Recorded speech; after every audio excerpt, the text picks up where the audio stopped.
ainsi soit-il. Vous avez entendu cette parole de Saint Jacques, que chacun soit prompt à écouter, lent à parler, lent à la colère.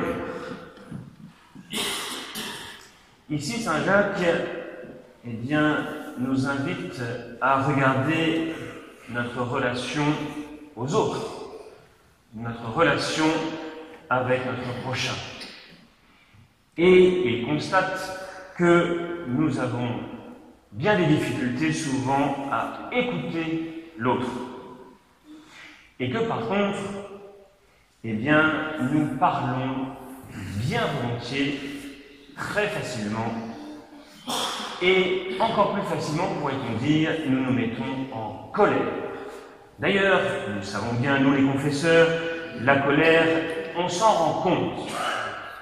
On se rend compte souvent de notre colère et on s'en accuse en confession. Deo gratias, Deo gratias. Il y a bien des péchés que l'on ne voit pas, et je pense à un en particulier, celui de l'avarice. Mais ce n'est pas le sujet d'aujourd'hui. L'avarice est beaucoup plus cachée et on ne s'en accuse jamais. Mais par contre, la colère, c'est quelque chose que l'on voit tout de même. Alors tant mieux si nous voyons quelque chose qui ne va pas chez nous. Ici, Saint Jacques nous dit donc, soyez prompts à écouter. Ça veut dire quoi? Cela veut dire prompt, cela veut dire écoutez, soyez toujours dans l'écoute. C'est-à-dire, soyez toujours disposés à écouter. Ceci est absolument fondamental, mes chers frères, parce que nous avons à écouter Dieu, qui a des choses à nous dire. Dieu se communique, Dieu a des choses à dire, et si nous n'écoutons pas, nous n'entendrons pas, et nous ne serons pas capables de répondre à son appel. Et si nous y regardons bien, nous sommes souvent incapables d'écouter l'autre. Cela se produit parce que souvent nous avons peur d'être agressés par l'autre. Nous avons peur que celui-ci nous fasse des reproches, que celui-ci vienne nous troubler, et nous avons peur. Nous avons peur d'être déstabilisés par la parole que va nous dire l'autre. Et pourtant, Saint Jacques nous dit, soyez prompts à écouter. Écoutez ce que la personne a à vous dire. Écoutez-le jusqu'au bout, afin de comprendre ce que cette personne a en tête, a dans son cœur. Écoutez, cela prend du temps. Cela prend du temps. Et dans notre monde, qui va si vite, qui a gagné tellement de temps, nous constatons que nous en manquons toujours plus. Nous nous déplaçons sur cette terre à une vitesse inimaginable. En quelques heures, on est à l'autre bout de la terre. Les connexions Internet sont toujours plus rapides. Nous allons de plus en plus vite pour faire tout un tas de choses. Et pourtant, nous n'avons pas le temps d'écouter les uns et les autres. Et s'il n'y a pas quelque chose qui ne va pas, et s'il n'y a pas quelque chose de paradoxal, qui, parmi vous, prend le temps d'écouter ses enfants, son conjoint, la voisine, le voisin, qui prend du temps pour aller visiter la personne dans un home, dans un hôpital, et prendre le temps d'écouter sans rien dire. Est-ce que nous avons peur du silence? Est-il toujours nécessaire de parler? Non. La seule présence suffit. La présence aimante, la présence qui écoute. Quelles sont tes difficultés? Quelles sont tes souffrances? Est-ce que je ne suis pas capable de prendre le temps d'écouter? Nous n'avons pas le temps d'écouter. Nous avons peur. Nous ne sommes pas capables, bien souvent, d'écouter la personne jusqu'au bout afin de la comprendre entièrement. Et ensuite, avoir une parole juste.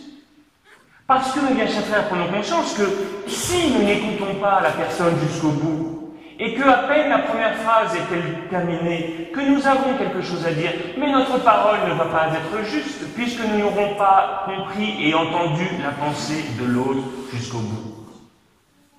Notre parole sera perdue, elle sera fausse, elle ne correspondra pas à ce que la personne a voulu nous dire, ou à sur le cœur. Et donc c'est perdu. Soyez prompts à écouter. Écoutez et écoutez jusqu'au bout. Alors, quand la personne n'a plus rien à dire, eh bien elle se taira. Et à ce moment-là, vous pourrez vous dire, eh bien la personne a dit tout ce qu'elle avait à dire. Donc maintenant, je sais, j'ai les éléments, j'ai toutes les variables de l'équation, eh bien, elle attend peut-être que je dise quelque chose. Si je n'ai rien à dire, si je ne sais rien dire, parce qu'il y a des situations où on ne peut rien dire, que voulez-vous? Eh bien, on se tait. Et quel est le problème? Quel est le problème de se taire? Il n'y a aucun problème à se taire. Si nous avons un mot à dire, eh bien, disons-le. Pourvu que ce mot corresponde et ne soit pas à côté de la plaque. La question de l'écoute est fondamentale dans le couple. Alors on s'est rencontrés, on s'est mariés et tout, et après, voilà, on ne s'écoute pas. Mais ça ne peut pas aller. On est toujours... C'est un dialogue de sourds, indéfiniment, et pendant des années, un dialogue de sourds. Mais qu'attendez-vous pour vous écouter véritablement l'un l'autre? Prenez le temps aussi d'écouter vos enfants. Mais ça, il faut prendre du temps, il faut perdre du temps. Et quand nous aurons beaucoup écouté, nous aurons beaucoup moins de choses à dire, et on ne dira pas de choses oiseuses, des choses qui n'ont pas de sens, qui tombent mal, qui ne correspondent à rien, et même qui blessent l'autre, qui font du mal à l'autre. C'est pour ça que Saint Jacques nous dit, après nous avoir dit « soyez prompts à écouter », il nous dit « soyez lents à parler », c'est-à-dire « taisez-vous, taisez-vous, taisez-vous ». Et ne soyez pas en colère. Il faut quand même regarder un petit peu ce qu'il y a en soi pour comprendre pourquoi est-ce qu'il y a tant de colère. Et il faudrait peut-être faire un petit travail sur soi, quand on voit qu'il y a indéfiniment de la colère sur tel ou tel sujet. Mais bien, chers frères, comment sortir de cela? Comment être effectivement prompt à écouter et lent à parler? Eh bien, moi, je vais vous dire, c'est tout simple. C'est tout simple. Il faut faire oraison. Il faut passer de longs moments en silence devant le Saint-Sacrement. Parce que quand vous êtes dans le silence de l'Église, ici, quand il n'y a personne, ou quand vous êtes à la chapelle Saint-Aurémus, à 17h, les premières personnes arrivent à 17h, il n'y a personne, vous êtes seul avec le Saint-Sacrement. Et là, vous pouvez raconter ce que vous voulez, vous n'avez rien à dire. Et le Saint-Sacrement, il est là, il la boucle. Il se tait. Il n'y a pas de bruit. Et c'est là, mes chers frères, que l'on apprend à être prompt à écouter et lent à parler. Si vous voulez changer votre intérieur, eh bien, vous ne pouvez que vous tourner devant le Saint-Sacrement et être en silence pendant de longues heures. Pas 2 minutes avant la messe. Non, ça c'est n'importe quoi. Non. 10 minutes, un quart d'heure, une demi-heure, 3/4 d'heure, devant le Saint-Sacrement. Ça c'est la prière. Pas une prière qui, des mots, des demandes, non, le silence. Le silence. Le silence de l'oraison. Et cela transforme notre cœur. Cela guérit notre colère intérieure et cela nous apprend à nous taire. Et puis, la deuxième chose, Eh bien, c'est que nous avons des exemples, figurez-vous, dans notre vie. Le dernier exemple que je viens de découvrir un peu plus ces derniers jours, eh bien, c'est un certain Jean Vanier. Un certain Jean Vanier, qui est décédé il y a 15 jours, qui était un Canadien, qui avait été officier de la marine anglaise, je crois, ou canadienne, je ne sais plus, et qui après a fait des études de philosophie, et est devenu prof de philosophie, et qui tout d'un coup a découvert en 1964 le traitement que l'on faisait aux personnes handicapées, mentales ou physiques, en les plaçant dans des asiles ou dans des hôpitaux psychiatriques. Et là, il a compris que ce n'était pas possible de traiter les gens de cette manière-là. Il a décidé de sortir deux garçons de là. Il a décidé de vivre avec lui, de vivre avec eux, et de se mettre à leur rythme. Il a décidé de les écouter, de comprendre qui ils étaient, quelles étaient leurs souffrances cachées, parce que certains handicapés ne sont même pas capables de parler. Et pourtant, ce n'est pas pour ça qu'ils n'ont pas des souffrances et qu'ils n'ont pas quelque chose à dire. Il a commencé à vivre tout simplement de cette façon-là avec eux.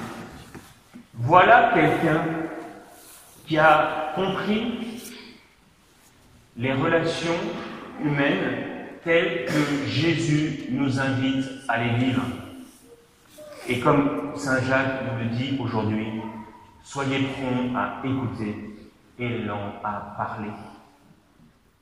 Il a découvert un type de relation qui consiste à s'occuper de ceux qui sont faibles, ceux qui sont exclus parce qu'ils ont un handicap physique ou mental. Il a découvert que ces gens-là avaient quelque chose à dire et qu'il y avait quelque chose à recevoir d'eux. Et cet homme a fondé l'Arche, dont vous avez peut-être entendu parler. C'est beaucoup développé en France. Il y en a au moins 3 en Belgique francophone. Et il y en a dans 40 pays du monde aujourd'hui. Et l'Arche a transformé la vie de milliers d'handicapés, de milliers de gens qui ne sont pas, comme vous et moi, qui n'ont pas toutes les capacités intellectuelles ou physiques. Et il a appris, non seulement pour lui-même, mais pour tout un tas de personnes, à écouter et à se taire, à transformer les relations humaines et ne pas voir dans l'autre quelqu'un qui me veut du mal ou quelqu'un qui veut quelque chose de moi, quelqu'un que je dois utiliser pour mon intérêt.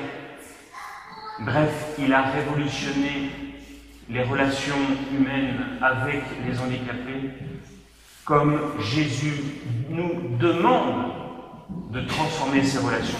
Quand Jésus lave les pieds à ses apôtres le jeudi saint, il révolutionne les relations humaines. Est-ce que nous l'avons compris, cela? Non, non. Nous avons un mal fou à le comprendre. Parce que nous sommes dans un rapport de force avec les personnes, dans un rapport d'intérêt avec les personnes. Et cela, bien sûr, est cause de souffrance et de blessures.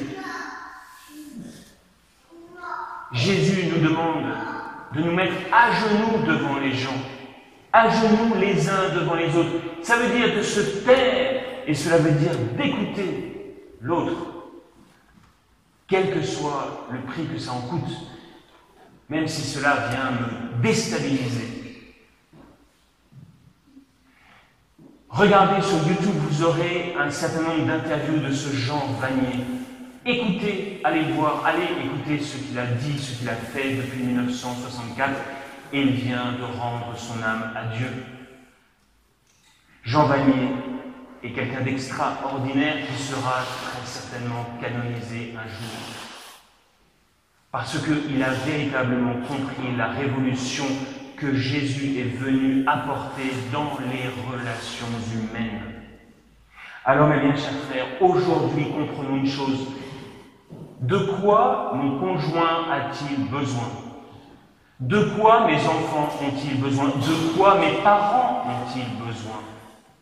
Que puis-je faire pour eux? Vous n'avez pas la réponse? Écoutez-les. Et vous les écoutez, et en les écoutant, forcément, vous serez obligé de vous taire. Et comme il sera bon que vous vous taisiez. Et à ce moment-là, au fond de votre cœur, quand vous aurez bien écouté, alors jaillira une parole qui pourra toucher. Voilà, mes chers frères, ce que je voulais vous dire aujourd'hui. Écoutez vos voisins, ceux qui souffrent. Écoutez ceux qui souffrent. Au nom du Père, du Fils et du Saint-Esprit, ainsi soit.